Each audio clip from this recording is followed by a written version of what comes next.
Hello, everyone. Welcome to Black Talk Show. I have with me Jose, is it PR? Is that say The that right? PR Pereira, yes. Mhm. And then I have Coach Janine here with me today.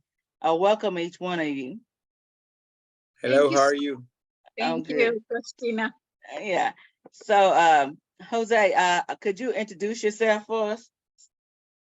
Yeah, well, thank you for having me. This is the second time I'm being in your show. By the Yes. way, let me tell you, the first show I did was with you. So when I begin to, I have a funny thing to say because when I was beginning to do my book, and my editor said, "Well, you have to do a podcast." I will begin to do podcast, and then you were the first person that did a podcast with me. So Yes. so for me, it's an honor coming back to you now. The book is ready. Yeah, my name is Jose Pereira. I'm a former oil and gas executive. I worked 35 years in the oil and gas, but I went through a situation in 2017 that by that time I was the CEO of a company called here CITGO Petroleum. Very well known because there are a lot of gas stations of CITGO all over the U.S. CITGO has 6,000 gas stations. So I was the president of that company by that moment, and we were invited to a last minute business trip in Venezuela, and it was a setup. It was a setup because by that time, unfortunately, there was having a lot of issue with that country because U.S. has declared that government illegit. They were forcing them. They were putting sanctions, and we inadvertently were caught in the middle of that political situation that we wasn't nothing to do with us, was a problem with, but we were there, and we were in the wrong place in the wrong moment. So Yes. and that situation for us became a nightmare because it lasted 5 years. We stayed 5 years as hostage. If we became the political pawns of the situation, and the negotiation were so hard between the two governments that at some point the administration of Trump came out, it came Biden administration, they did a kind of soft diplomacy. And the long story short is that in October 1st, we came back through a prisoner swap, movie style, in a Caribbean island called San Vincent and Grenadine. They swap up. There are two nephews of the president of Venezuela that were here in Miami for drug dealing. So we were swapped for these two guys. So it was, I always remember that two planes landing, we going to one plane, the other guy going to the, I never saw being in the situation. I saw that scene always in the movies. Movies, But yeah. that day I was part of the movie, you know. Yeah, yeah. Yeah. So today we're talking about your book, Lunch, Yeah. right? Yes. So yeah. Tell us the name of your book. The book is From Hero to Villain, the true story of the CITGO 6. That for the audience, the CITGO 6 was the brand we got that by that moment, because when I flew to Venezuela to that unfortunate trip, I went with my 5 top executives. We were 6 guys. So the 6 were got in the situation. And in 1 year after, because the first year, that was 2017, November 2017. So in December 2018, 1 year after, was happening nothing, because what our family was instructed, the 6 family, was to be quiet, don't say nothing. We're gonna handle things. They were already talking with the U.S. government, but well, at some point they said, this is not working, we're gonna go to the press. So they went really loudly to the press. You can see from January 2019 and on, tons and tons of articles and interviews, whatever. All the family displayed all over to do noise in the press. And at some point, the press, I don't know where it came from, they decided to call us the CITGO 6. And that became like a brand. It became like a brand, because you saw, if you see the interviews of that moment, any officer, any constituent, any congressman, anybody that was talking about us always called us the CITGO 6. So my story is the true story of the CITGO 6. Okay, yeah. I was So how did you manage to maintain hope and resilience during the time in captivity? And how does that resilience come through in your writing? Well, this is a very awesome question, because the other thing, the way we, to the audience, the way we wrote the book. So the first year we were there in totally isolation. We were put in a place that was called the submarine, that was like a vessel, totally locked. We stayed almost 1 year there, totally locked, without not knowing the day, the time, the hour, nothing, because we had that light 24/7 turn on, and we didn't have no watch, no nothing. So at some point you lose the sense, the control of everything. So the situation was going so bad, and our family didn't have no contact with us. So they went to the UN through the US government, triangulated through the UN, because I have to say something else. That the thing went so bad between the US and Venezuela, the Venezuelan government expelled the ambassador. Still today, there is not US ambassador. So we were kind of left behind. So they didn't have no direct contact, so they contacted the UN. The UN flew to Venezuela, they visit us, and at some point they pressed to get at some kind of relief in our situation. And we begin to receive food, because the food was terrible. So our family began to provide us through a third-party food. First was 1 day, 2 days, 3 days, and we begin to receive food. When I begin to receive those food prepared within the cans, when those cans, I had to set it back to bring it a new food. So I decided to begin to smuggle letters in those cans. I asked the guy that was providing me the food to bring me a pen and some napkins. I begin to write. I begin to write, and my wife, when she saw the first letter, she got scared, but she decided to write me back. Yeah. So we begin to do that, like every 2 days. I was writing her. 2 days after, she replied to me, and we begin to do that, and that became like a routine during 3 years, and that became like 1,000 letters that we wrote. So when I came back, my wife not only had the letters compiled, she has transcribed it in Word. So when I came back in October last year, literally the book was there. Yeah. because we were writing on a daily basis. So I was kind of doing my memoir. I was not aware. I was doing only to get communicated to her. And because at some point, and let me be honest, I thought that I could not make it. So I said, well, at least she's going to have my memories. So so that became like the base of my book.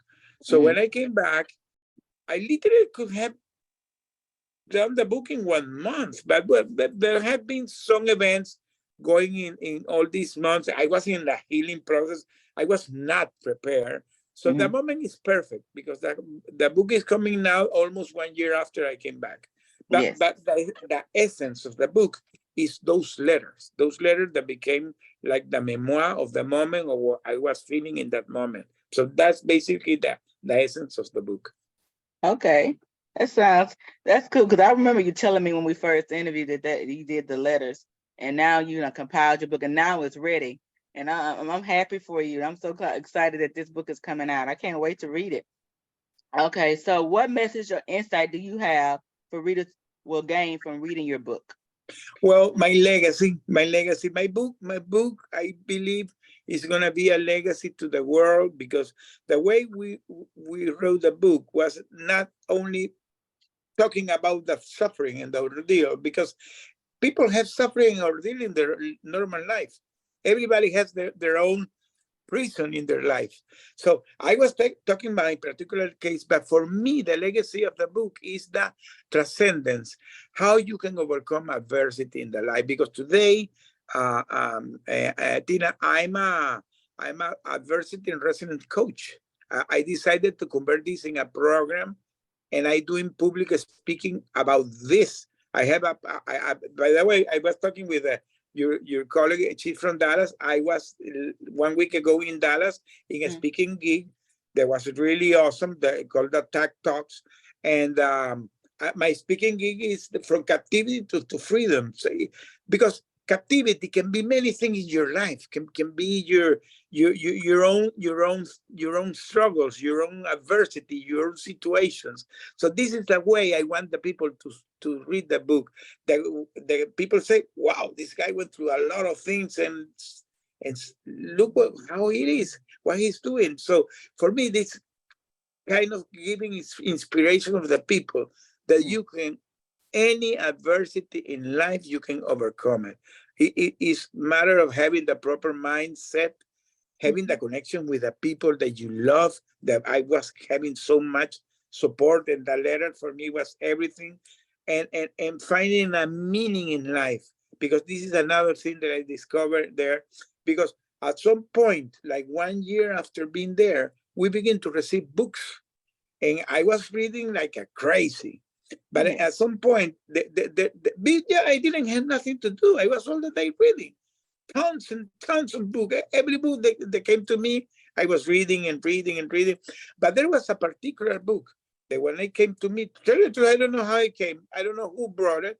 But one day I saw this tiny book, not so big, but it was so powerful, the message, because this is a guy that he was under captivity during the World War II in the concentration camp. And he wrote a book how he saw the people that survived. The book is called A Man in the Search of a Meaning from Viktor Frank. Today is the second best book read it from the Nazi period after the Diary of Anna Frank. So it became a classic. So that guy was kind of talking to me when I wrote the book, and I said, oh, this is what I had to do. So I decided to put me in my survival mode and transcend. So we decided to create like a plan, and in the book, I talk about that. I talked how we decided to convert this in a plan, in a daily basis, how we did it, how we managed to survive, and well, and today I converted that even in a coaching program. So. Yeah, okay. So Coach Janine, you have any questions for him? Yeah, sure. First of all, I want to salute your mental health. Like it looks like you really had a surrounding, like a support system for you. You created and very creative. So I really salute your mental health capacity to go through all of that. My question to you is, what do you hope your readers will take away in terms of understanding, the larger geopolitical context of your or for your audience, like your deal? Well, for me, the takeaway of the book is that any adversity in life, you can survive it, you can overcome it, you can be successful, and even you can thrive. So it's matter of having the proper mindset, having the connection with your loved ones, having being focused because this is important. Be focused is very important. Let me tell you why. When we were there, at some point we thought that we were lost. But when we got focused in the problem, because you said, okay, I'm having a problem. That is my situation. So you understand that that's your situation. When you get to that point, you see the things better, more clear. So being focused is so important. Another thing is maintaining your mental and physical health. We were doing, when we were there, when we decided to create this plan, because we were the six, we were six guys. We were living literally in a closet of 100 square foot. So can you imagine 6 guys living there without windows during years? So we decided to create a plan. And one of the things that we decided to create was the physical and the mental health. So we were reading hours, reading. We were exercising. It was crazy. We were like hamsters there, because in one corner was a guy with static running. In the other was a guy doing cardio. I was in my bed doing yoga. The other was, so everybody was doing things all the days. And we even have fun. We created with a small piece of paper domino. We were playing domino. We stay pray, and the last thing is going back to your spirituality. We at the end of the day, praying and reading the Bible. Amen. We did it like 3 hours per day. Yes. 3 hours. We Yes. dedicated almost 3 hours reading the Bible and praying, praying a lot. And when we finished, we were tired. Not only tired, we begin to shout out in Anton that is, we need to come back sane in body, soul, spirit to our family. It became like a daily anthem, and it worked. Yes. For us, it worked. Wow, that is amazing. Another question for you is that can you describe the role, or, I mean, you just kind of describe, but if you can expand on that, can you describe the role of resiliency, friendship, and solidarity among the hostage, and how these themes are, moving into your book, the book narrative? Well, Joe, this is a very interesting question because we were six. We were six. And we created internally a bond. A bond. We were supporting each other. We had something that for me was kind of the miracle of the hand of God. Because let me tell you, 6 guys, we were not friends. When we came with that plane, some of us was the first time we saw us. First time I saw that. So we were not friends. So when we arrived there and we were in that situation, at some point we began to present ourselves. Who are you? So all of us were guys with a successful career, more than 30 years. All of us had long-term marriage, more than 30 years. All of them have wonderful support in their family and their kids, their loved ones. Everybody had the same situation. There was not a guy that was 3 marriages and the other was 3 divorces and the other. No. 6 guys with wonderful marriage, wonderful wife, wonderful families. So for us, that was a immediate connection. So because for me, it was easy to talk to them about my kids, about my wife, about my family, because all had the same connection. So for us, that was something magical. So the bond was created. But in the book, I did a very strong disclaimer about that I want to respect their privacy. So my book is narrated in first person. I don't mention them because first I have to respect their privacy, and they have the right that if any of them want to talk about their situation, because I'm talking about my situation that I was feeling in my letter. So I respect that. Even we created that bond that today is still lasts. It still lasts. We had a meeting in July 4th that we unveiled a mural here. We had a meeting in Washington 2 months ago, and next week we're going to meet in New York. There's going to be this event that I'm going to talk. We're going to be in New York. So every time we see ourselves, well, we became like a brothers. Yeah. He's a brother. Awesome. That is good. But I know for sure that writing about traumatic experience can be emotionally challenging. So how did you cope, with reliving those moments while you're writing your book? Well, this is something I can tell you that because when I was writing the letters, I was not figuring out that will become my book. So now that I begin to edit the book, I had to do 2 things. First, the letters, they stopped 1 year before we came, because in that year already the negotiations between the US and Venezuela were going in a different mode. Already there was an ambassador that had flew to Caracas 3 times to visit us. So they relaxed totally the situation with us because they wanted to give the feeling that we were okay. So they changed everything. So I stopped doing letters because I began to have phone calls. So Yes. I had like a lag during that period that I had to update it.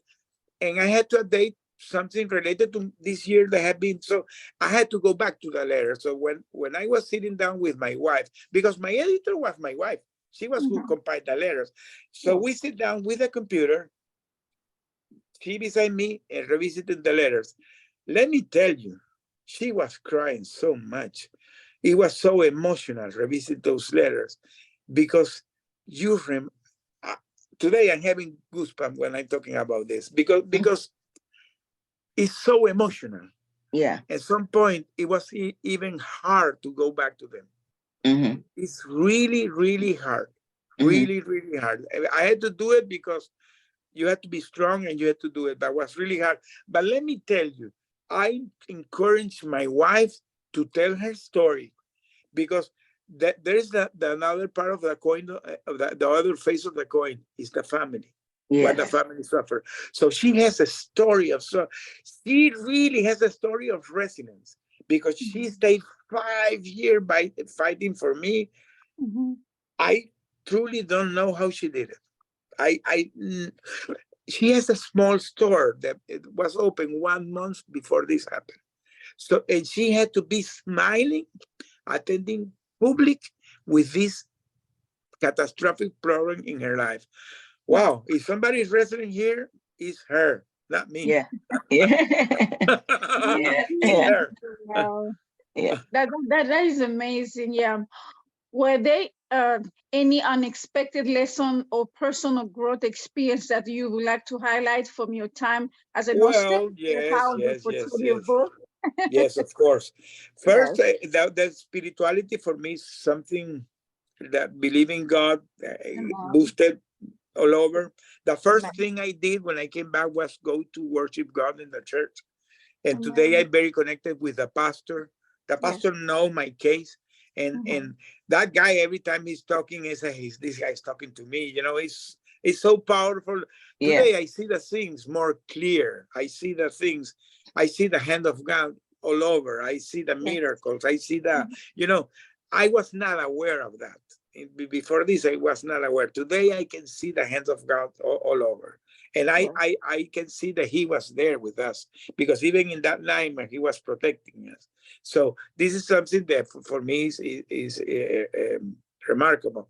The other thing that I can give to the audience as a takeaway is that you have to have a proper balance in your life because one of the Mhm. things that I learned that in my previous life, I was a workaholic, working 20 hours a day, not taking care of my family. And they did this so wonderful for me. And so now my family is well, and Your another life. thing is living the day one day at a time because I'm a very planned guy, and in my previous life I was always with anxiety to planning things 5 years ahead, and I didn't sleep, working like hard to go there, and then at some point being in the situation that you can neither handle to have the what food you was going to select in the day, so you lose totally the control. So you begin to live the life as a flow, living the life one day at a time because we decided to do that one day at a time. Today, I tell my wife, I'm not going to worry for the tomorrow. Let's see today and leave the things in the hand of God. I'm not saying that you don't have to plan.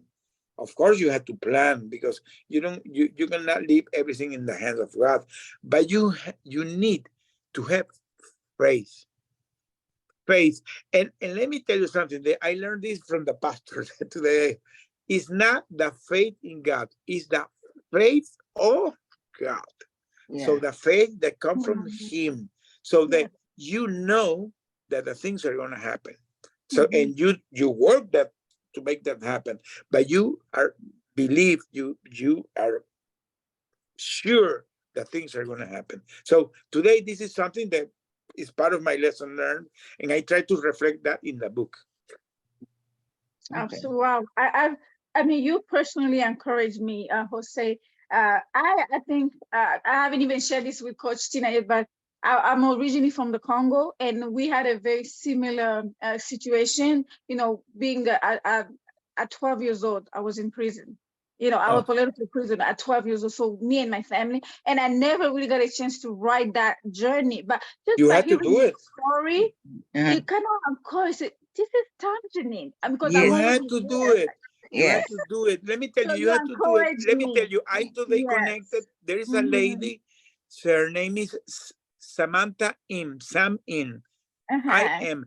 She is a survivor from Cambodia. And today Okay. she has a, so I'm going to connect her to you. She has a Yeah. wonderful show. She's in Wonderful. Miami and we are Mm-hmm. connected because she was also, she's a survivor. You have to write your story. I think so. Definitely you have So to do you it. have encouraged me, and I would love definitely. Yeah, me and Coachina, we will interview you on my show. You and your wife, I would love to interview you too, because My you wife can today, give let me me. tell you something. My wife, today I'm surprised with her because my Yes. wife is shy. She never like to be.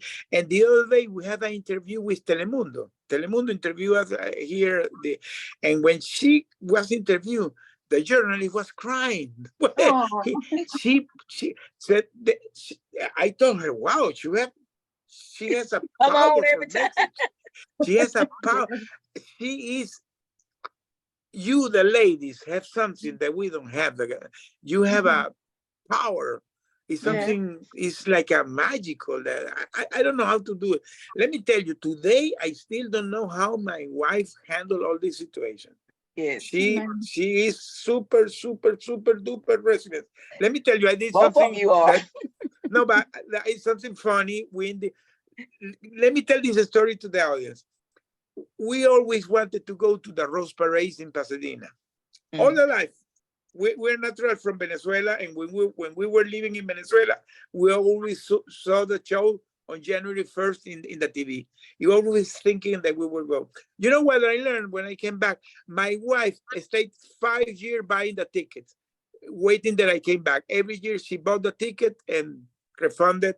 Next year, buy the ticket, refunded. Oh, At the sweet. Oh, 5 year, we went to January 1st to Pasadena. So when I was there, we went to the Walk of Famous in Hollywood, and I Mhm. bought her an Oscar, and I gave her the Oscar. I said, you deserve the heard Oscar. this. Oh, that is wonderful. Yes. That is amazing. Yeah. That's wonderful.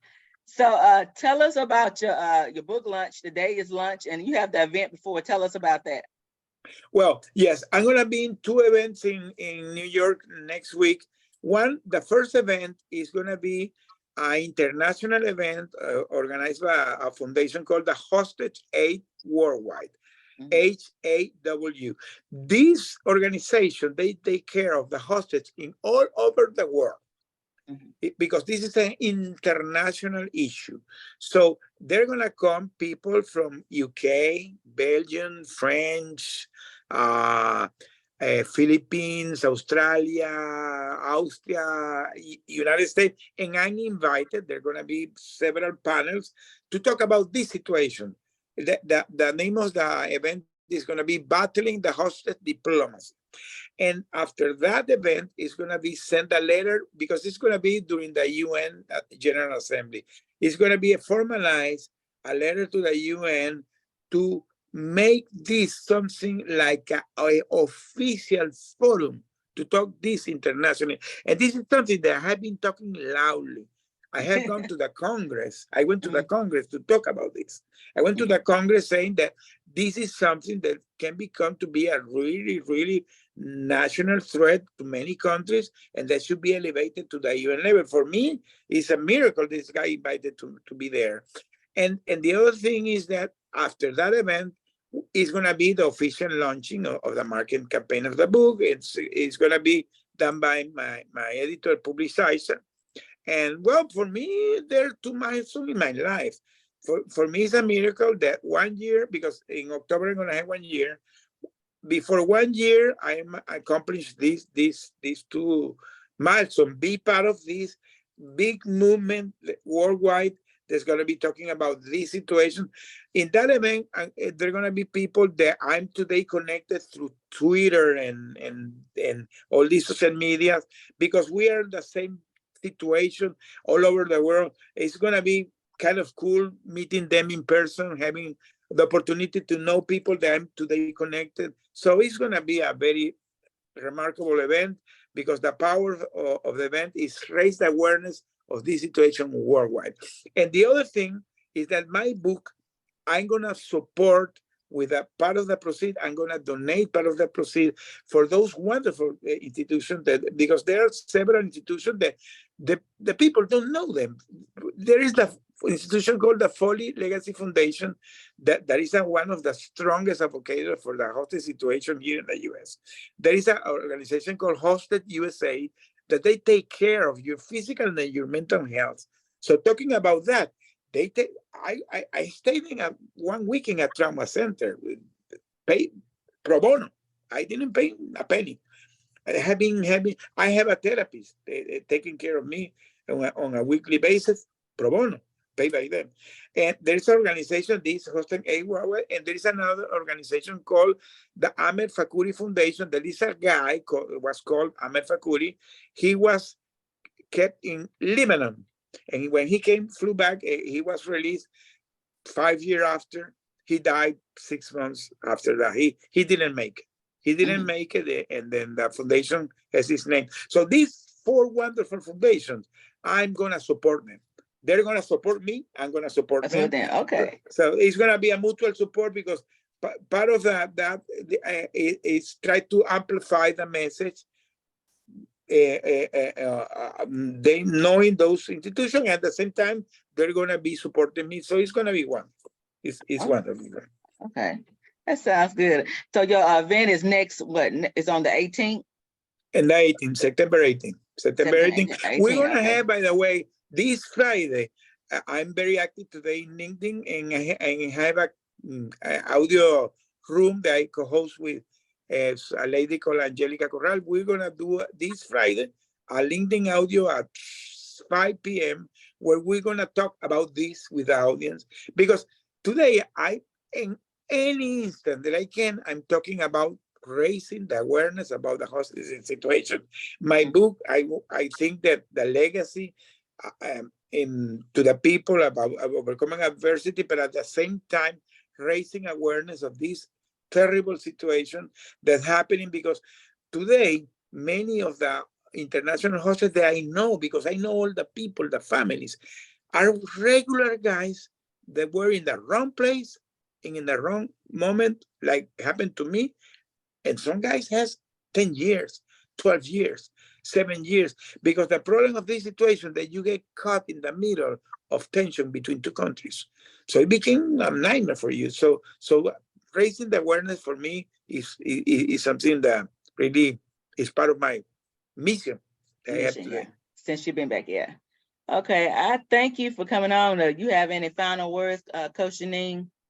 Well, I just want to really applaud you and really salute you to say, may God continue to give you the strength to keep going, you and your wife, because like you said, this is a movement, and I'm so proud of you guys. And definitely, I can't wait for more people to really share the story. So you encourage me, and I'll be sharing this with my family as well. And well, let's be in contact, because I'm gonna do like I did with my wife, to push you to make your book go out. Absolutely, I'll be in touch. Thank you so much. Yes, so thank you very much for having me. Yes, it's always a pleasure having you on. Okay, bye. Bye. Bye. Thank you, Jose. Say hi to your wife. Okay.